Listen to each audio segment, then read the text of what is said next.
Hey guys, Jim here once again with another knife overview video. Hopefully you guys are watching this on full HD to get the full effect. This time we're going to be doing it on the Todd Begg Bodega, and this has definitely become one of my absolute favorite knives in my personal collection. I just think it's an astounding knife. Incredible build quality, great materials, tight tolerances, everything that this knife is kind of famous for. And when you're talking these days to people that are buying into mid-tech, semi-custom, and custom knives, this knife has kind of become I don't want to say a legend, but one that a lot of people are getting into, a lot of people are talking about, and for the most part, people consider this knife to be just about as perfect as you can possibly expect. And I tend to agree with that. I think it is probably one of the most perfectly built knives I've ever handled. But we'll break down in a little bit how the construction is and whether you want to consider this a custom or a mid-tech design. We'll break that down in a little bit. But just very quickly, the specifications on it, you're looking at an overall length of 8 3/4 inches. The blade length is also 3.75 inches. And it's a fairly heavy knife at just a little bit over 7 ounces. It's like 7.2 ounces. So even though, yes, it's all titanium, you've got a big steel blade on there that adds a lot of weight to it. So, and that's one of the things I really like about this. I tend not to go into an overly large knife for an everyday carry, but one of the things that I truly appreciate about this is the way that this is built. So you have your titanium frame here, and on top of that you have these inserts of the G10. And what that allows him to do is kind of round it out so that it actually fills up the hand. When you're holding this, it's nice and thick inside of the hand. Just to give you a quick comparison when we start talking about the thicknesses, when I break out something like my my Tycoon Flipper, this is a lot skinnier than the Todd Begg is. And there are times that I do prefer having the skinnier knife in my pocket.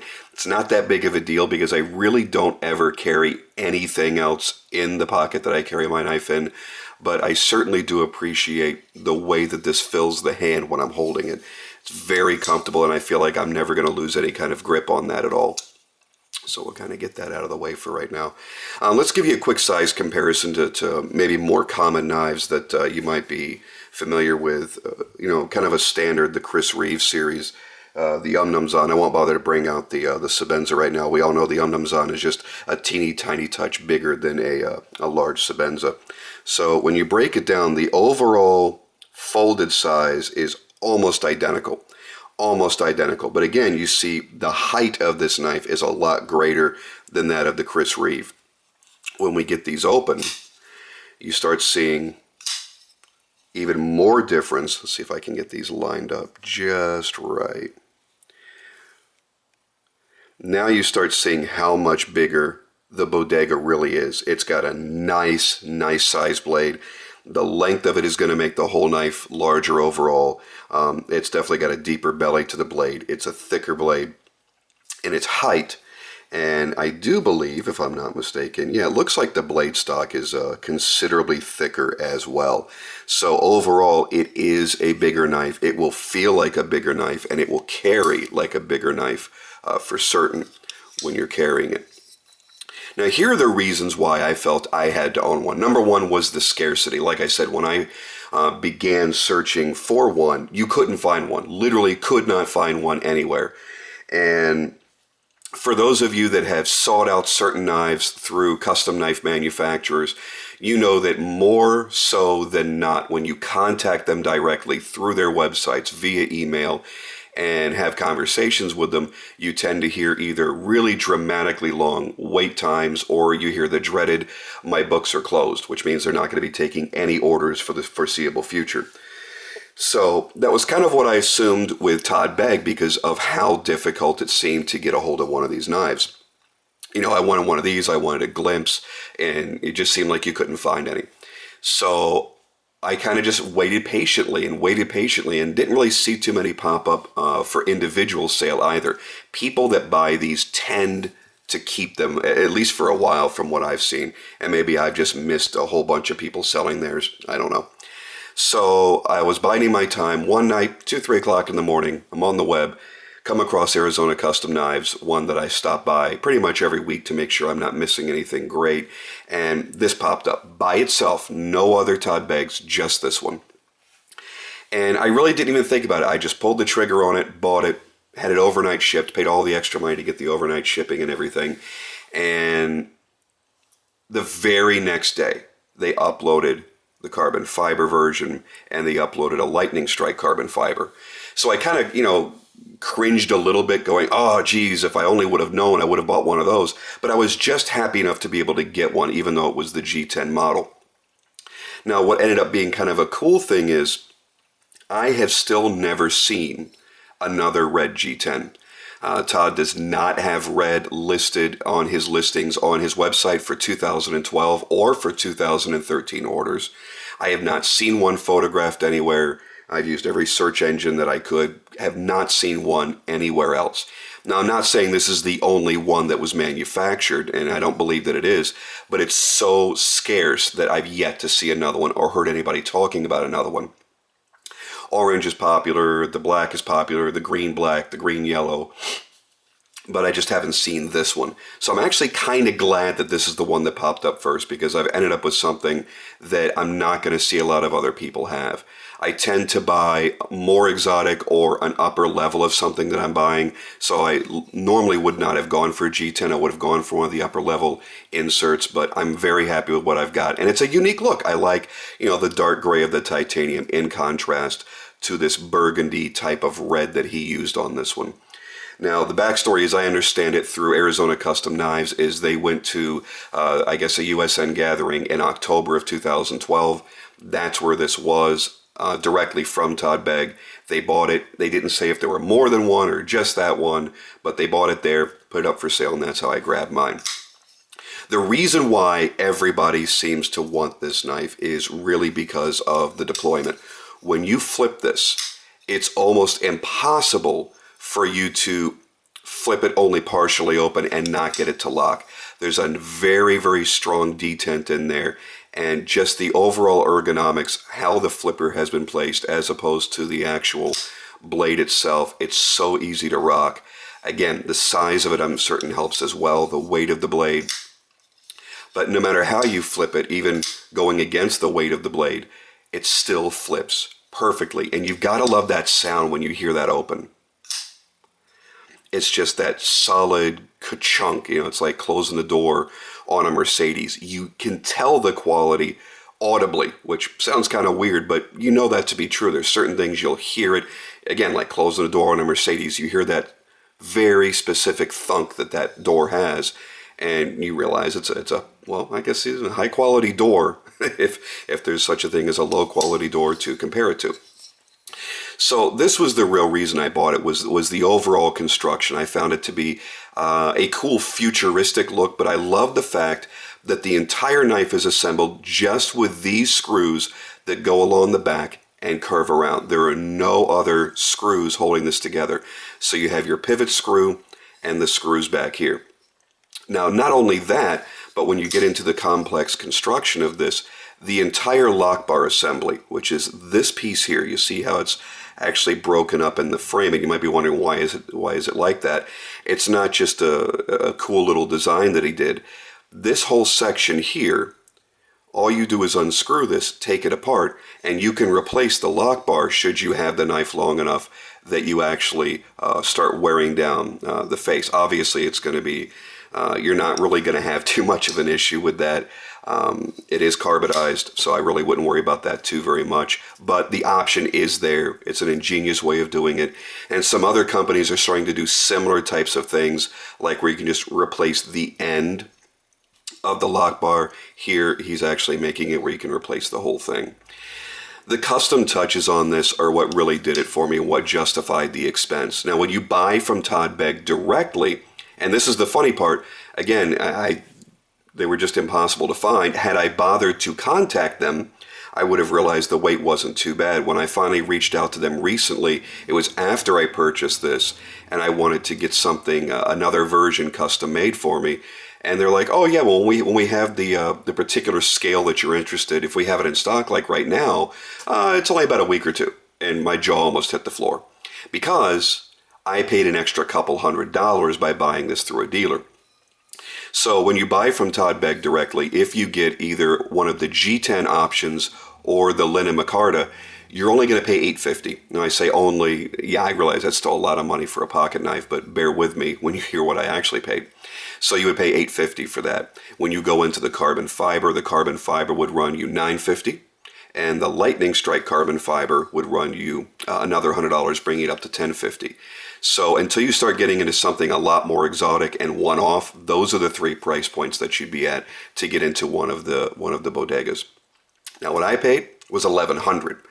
And it didn't matter to me because I figured I'm getting the option to buy it. If you go to a big knife show where Todd is displaying and he's got his knives out on the table for sale, you can't just walk up and buy one of the knives.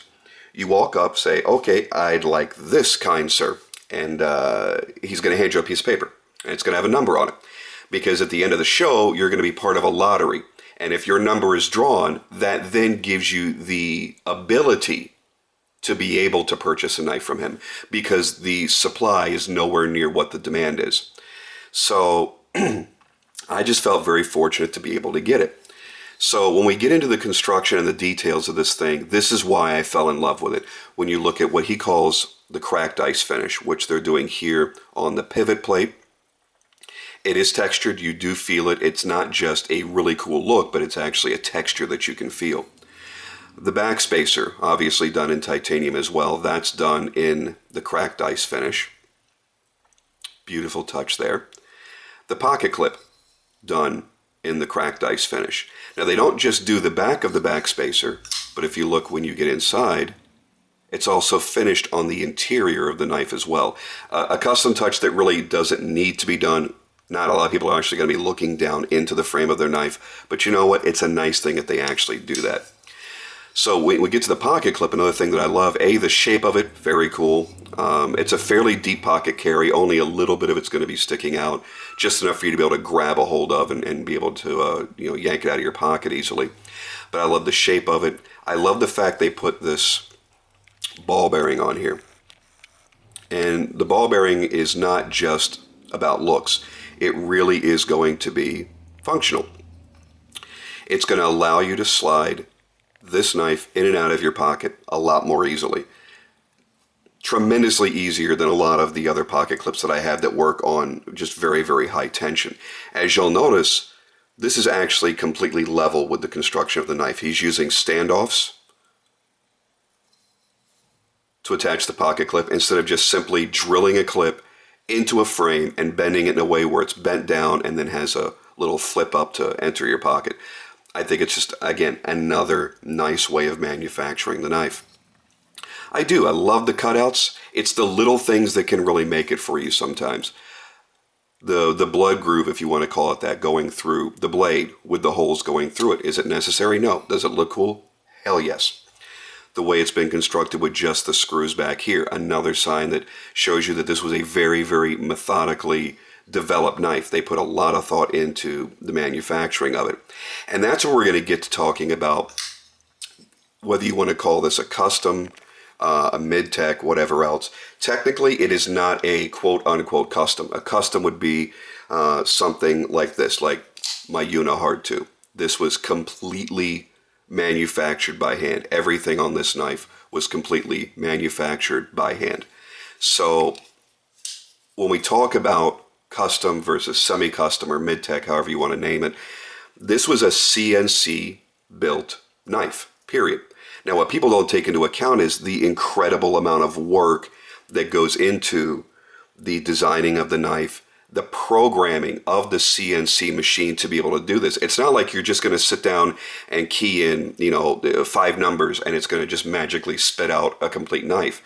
There are just so many hours and hours and hours of labor programming that, getting all of the tolerances absolutely perfect, all of the specs dead on perfect, and then manufacturing each component.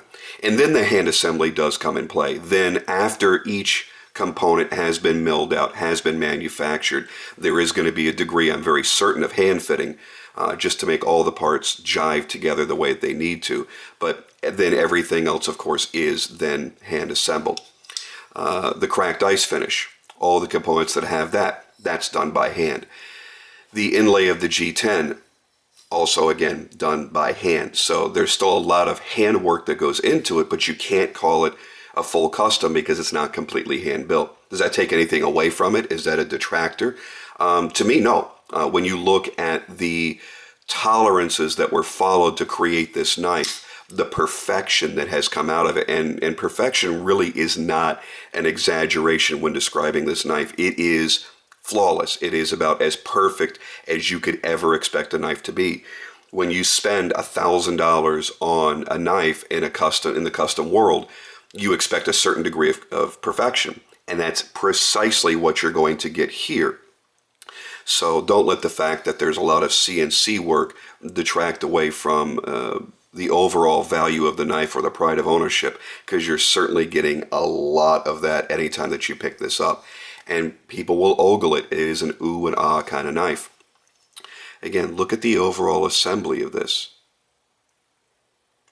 It absolutely justifies its price in every way. If I had one single nit to pick with this, and again, I'm not saying that every knife in the world is going to have this or should have this, but I would love just to kind of kick buyer's remorse out of the picture. I would love if you could replace the scales. The way he's manufactured this, if you look, I'll go ahead and open up the lock bar and you can see in there a little bit better. You know, those scales are not screwed in any way. So it's my assumption that, you know, he's carved a channel in the titanium. This is set in, and there's some sort of epoxy holding it in place, making it permanent. I do not believe that there is a way to pop this out and replace it. And even if there were, I'm fairly certain it would destroy this material, which obviously wouldn't do you any good because you're making a single change. You could not go back and forth and call it truly interchangeable. Now, there's rumor that Todd is working on an interchangeable scale system. There was a picture that was floating around on the forums just a week or so ago. And that leads many to believe that that's exactly what's going to be happening. And I think that would be great. And that would justify me making another Bodega purchase for certain. You know, if I had to pay $25, $50, $75, $100 for additional scales that I wanted to have, and I could customize it myself to suit my mood, I would absolutely do it. I'd pay top dollar for the knife. I'd pay top dollar for the scales that I choose so that I can have the look at any given time that I want to have. So anyway, back to the construction. Again, everything is just fitted to this knife flawlessly, and you feel it in every respect. One of the little things that I love is when you look at a knife, and I'll bring out another flipper here. When you look at a knife with a flipper and they choose to go with a bigger choil like this, it's, you know, obviously so you have different handholds and you can choke up on it. But here's something that you're going to find on almost every one of those. You know, the exception would be maybe like a mixed strider. Strider will actually put a separation between their choil and the cutting surface of the blade where you're not going to have that issue. And I can show that to you in a second when I'm not holding this one. But when you grab a hold of this, you have to be conscious not to hit that corner because it will slice your finger open very, very easily. Just very quickly to show you on what I'm talking about on the striders, as if there's anybody out there that doesn't own a strider. When you go for that choil, you see there's a separation here between the cutting surface and the choil, so you don't really have any of those concerns. Back to the Todd Begg, what I love about this is, again, the thought that's put into every part of this design. When you get down here to the choil, you go to choke up on it. It doesn't matter if you hit the edge of that blade. And I'm going to go ahead and push on here nice and hard so that you can see. Not going to break the skin because he purposefully rounds this off. He blocks this off so this is no longer a cutting surface. You still have plenty of cutting area left on that blade. You don't really need it right there where your finger is going to come into contact with it. Because, you know, when you actually do want to use this and you're really up on that blade, the fatty parts of your finger are still going to wrap around and start hitting that blade. He's made sure that you don't have any of those issues to contend with. So if you were to ask me, is this a good everyday carry knife? For somebody like me, absolutely it is. I like a bigger, chunkier knife sometimes. It doesn't bother me. I don't mind it being a little bit heavy. If I were dressed up all day, every day, and I were wearing a suit or, dress pants all the time, no. That's when I'm going to go for something much more like this, or even a lot smaller and a lot lighter weight. But I wear jeans every day. So that really doesn't play into account for how I'm going to purchase it all. The comfort in the hand is amazing. It fills your hand. You feel like you've got a solid grip on this at all times. The weight, a little bit heavy, but again, for the days that I feel like carrying that, it doesn't bother me. Would I carry it absolutely every single day? You know what? I don't know about that. If I'm wearing a pair of cargo shorts or something, not wearing a belt or anything like that, maybe the extra few ounces, might be a little bit cumbersome. I don't know. I really haven't tested that theory. I have carried this nearly every day since I've gotten it, and I've still not been presented with a single problem. So maybe I just carry differently than a lot of you do. I don't play the pretentious know-it-all expert. Maybe there's certain reasons that you may prefer something a certain way different than I do. I'm not one of the mall ninjas. I'm not a tactical kind of guy. I'm not out there claiming that this is, something I'm using on a daily basis to, protect the innocent or slaughter zombies or whatever other bullshit things that they're saying. I bought the knife because I love it. I bought the knife because it's going to represent what my needs are. It's going to do everything I need it to do. It is ridiculously razor sharp, which for something with such a thick blade stock and what looks like such a stout overall blade, again, it doesn't narrow down to a teeny tiny needle tip. Not that I'm going to be using it as a pry bar or anything, but I don't feel it's particularly fragile. But he did an astounding job of sharpening this knife. And people take that for granted. They go, well, you bought a knife. It's supposed to be sharp. It's supposed to cut stuff. Yes, I get that. But we've all been delivered knives that were not insanely razor sharp. Take Strider, for instance. A lot of the Striders that you buy, they're not going to be razor sharp. That's just the way it is. It's meant more as a combat knife. It's going to cut what it needs to. It can be used as a pry bar. It can be used as a chisel. You can use it for a lot of different things. So when you say this is a razor sharp knife, and people would say, well, yeah, you spent $1,000 on it, it should be, but don't take that for granted. A lot of times it won't be. He does a great job on the grind, great job on the sharpening. Overall, this is absolutely one of the best quality knives I have ever held. I've had some pretty decent knives in my time, and I'm collecting higher end and higher end as I go along. And this is going to be something that it will always be in my collection. Will it be this exact one at all times? I don't know. I think if I get a chance to see the new blackout version in person, or I see a lightning strike carbon fiber in person, I might decide to sell this and buy one of those. But I can say that I will probably almost always have a Bodega in my collection at all times. That's how good it is. So if you're considering buying one, here is a very long-winded 23.5-minute way to tell you, you absolutely should. Search one out, buy one. It will become a treasure in your collection. You know what? Just as much as owning a Chris Reeve. And I think that says a whole hell of a lot. That it's that level of perfection, that level of quality built into this knife.